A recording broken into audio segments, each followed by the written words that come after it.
Hey guys, hope you're okay. Right, so some more practice questions to get you thinking about what you need to be revising and what you know already, etc. So just show you the questions again. Stop the video at any time to obviously have a go at the question, and then scroll through to see the answers. If you're not sure how the answer was got, then obviously listen to the video, etc. Okay, so first one chosen today is about factorising. The next one is about working out the area of a parallelogram given some angles and lengths. The next one is to kind of just remind you of the language of Venn diagrams, just in case you've forgotten for a while. So there's a couple of bits here where we're going to have to look at the language used in Venn diagrams themselves. Then we've got a question on finding a missing width, so it's going to be the classic, we don't know something, call it x, make an equation, solve it, etc. And then to finish off with this particular revision session, and there's a question on using the upper and lower bounds and the ideas of accuracy in measurements. Okay, so those are your questions, so let's get on with the answers.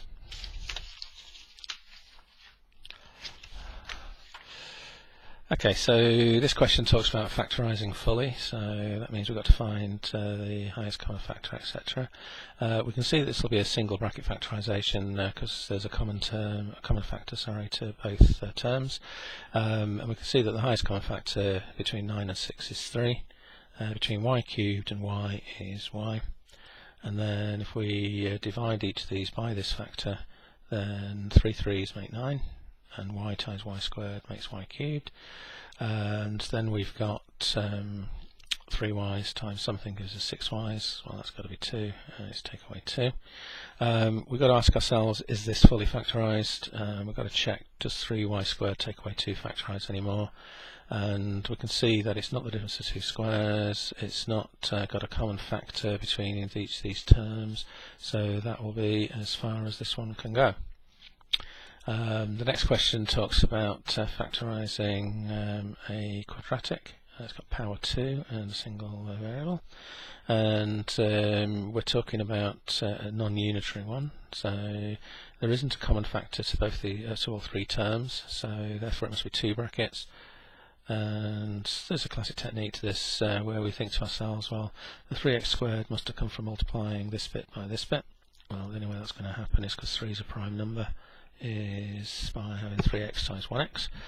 And what we've got to remember as a classic way of thinking about this is whatever these two end things are, these are the constants. So the constant comes from this, and you get that from multiplying. And again, 7's a prime number, so it can only be made by multiplying 1 and 7. So all we've got to think about now is the combinations. So I need a positive constant, so that means something times something must give me a positive, but I need negatives involved. So this must be one of those ones where there's a negative there and a negative there, because then we'll end up with a negative times a negative. And we want to make 22, so we can see very quickly that 7 3's are 21, and 1 extra makes 22. So that would be the answer to that particular question. By thinking through the logic of what each term means and how it fits into the brackets.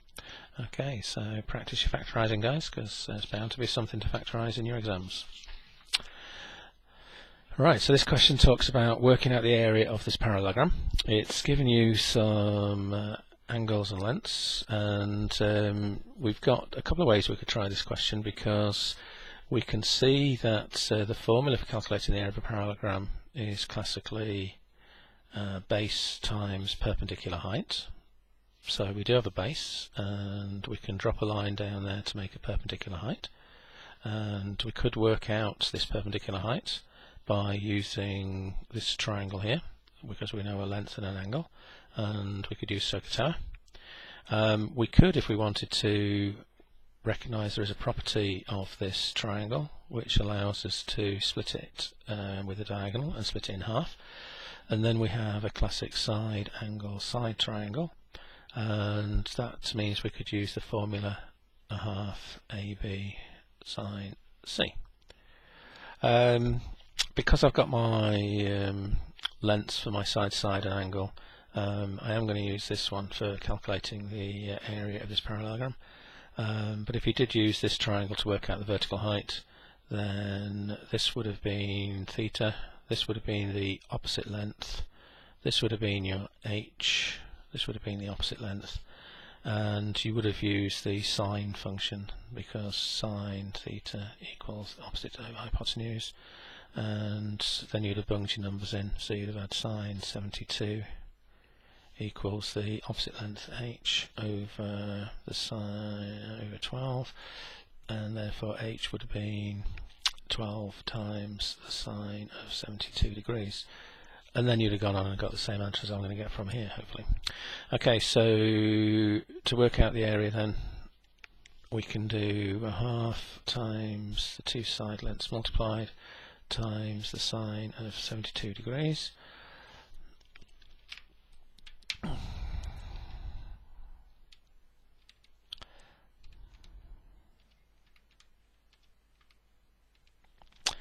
Show your calculators in degrees mode when you're doing work on GCSE. So sine 72. So I gave an answer of 91.3014, and then we just got to remember to double that because we just worked out the area of one of the triangles, and we've got two of them and they're congruent because the diagonal splits the parallelogram in half. So we double up, so times by 2. So the area equals 182.6, and the units are centimetres, so square centimetres. Remember to always put units down, guys, because there will be one question in your exam where they don't give you the units, and if you don't put it, you won't get the mark for that. So watch for that kind of question. Alright, so a couple of ways we could have done this question. We could have worked out the vertical height, and then we'd have used this formula by using SOHCAHTOA. Or we could have used this formula because we do know everything about the side angle, side triangle, and double it up to get the answer. Okay, so just a quick reminder about the language of Venn diagrams, and so therefore we've got E, which is known as the universal set, which is everything that's in the diagram, so the total item, total number of items, and so forth.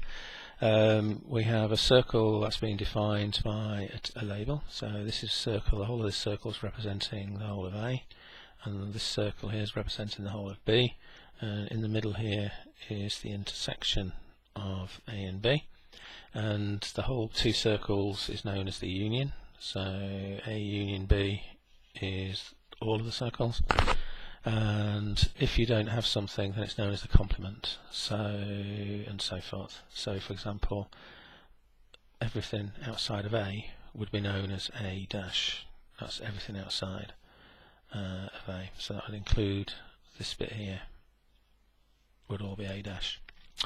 Okay, so this question is talking about this shaded bit here, and we recognise that it's part of A,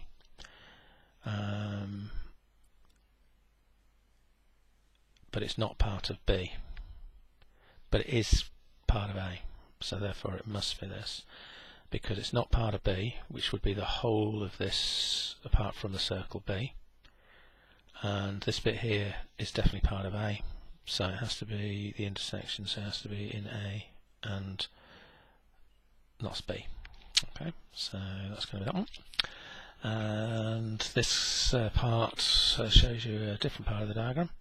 The two circles joined together represent the union, and the shaded everything that's not the union, and this symbol means not, and so far we want the union of B but not it, so it must be this one. Okay, so the union of B but not is the outside. Okay, so that just reminds you about the language of Venn diagrams. Okay, so now we've got a question involving a rectangle, and it's telling us the length of the rectangle is 5 times the width. We don't know the width, so we call it x, and the length of the rectangle is 5 times that, so that'll be 5x. And we know the area is 1620, so we know that 5x times x must equal 1620. So 5x squared must equal 1620. Alright, so we've got x squared is equal to 1620 divided by 5. So x squared must be, well, if we divide by 10 it's 162 and double that up 324. So x must be equal to the square root of 324. Okay, so clear. So the square root 324. Enter. 18. Should have known that right, but never mind. 18, not a common one I use. Okie dokie, so this is the kind of question where if we don't know something, call it x. Think about what the question's wording. So what do we know? Area tells us to do the length times the width, because it's a rectangle. We've got an answer for the area, and then we solve that by using the inverse operations, and we find the answer is 18. We should really check it. 5 18s makes 90, and obviously that was 18. And 90 times 18 equals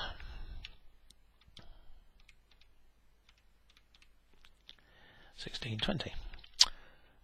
Okay. Any algebra questions, guys, where you found a value for x, please get in the habit of just checking it by putting it back in, just in case you made a silly error somewhere.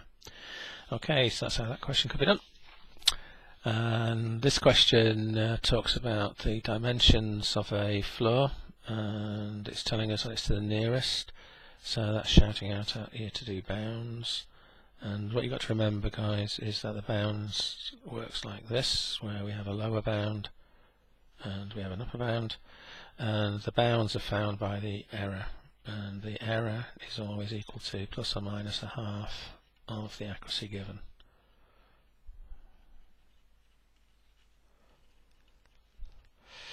Okay, so we can see then that this one was given as 6.4, so we'll call this the length. So therefore the bounds will have been 6.45 and 6.35. The accuracy given is 0.1 to the nearest 0.1. If we divide that by 2 we get 0.05. Therefore we plus or minus 0.05 to get the error. So we add on 0.05 and take away 0.05. And then this one is the width, so the width has a boundary of 2.65 and 2.55. So those are the bounds for the lengths of the rectangle. And it says the force is 345 newtons, and the force is to the nearest 5 newtons. So this tells me then that the error must be a half of that, so that's plus or minus 2.5 newtons. Therefore the force has a error interval of 347.5 and greater than or equal to 342.5. Add 2.5 on, take 2.5 off from the accuracy given. Okay, so, or the number given. Okay, so then it says work out the upper bound for the pressure. Okay, so we can see that they've been nice and they've given us the formula for pressure. It's one of the few formulas they will give you in the exams, guys. We notice though it's a division and it wants the upper bound, so we've got to be careful that for the force itself we use the largest possible force, so 347.5 is the boundary, and for the area we use the smallest area. So to get the smallest area, then we're going to end up using the smallest width times the smallest length, so 2.55 times 6.35. Okay, so we do that on our calculator.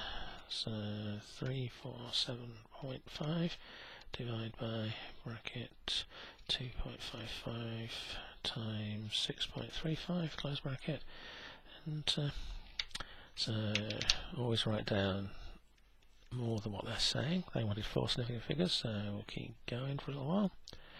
Okay, so then it says give your answer to 4 significant figures. So first significant figure is the first non-zero digit, so that'll be your first one. So then we just count on from there, second, third, fourth, so that means we're going to be cutting the number there. We can see that the digit afterwards is not more than halfway up to make this 7, so it stays as 21.46. And because it's about pressure, and it said force, so the units will be newtons, and the area we worked out in square meters, so it'll be newtons per square meter. Okay, again, always remember to put your units down, guys. Alright, so that's how that question could have been done, just by recognising keywords. Nearest is about bounds. Think about what the bounds look like, work out your lower bounds and upper bounds for all the lengths given in this particular question, and then use the same ideas for the force.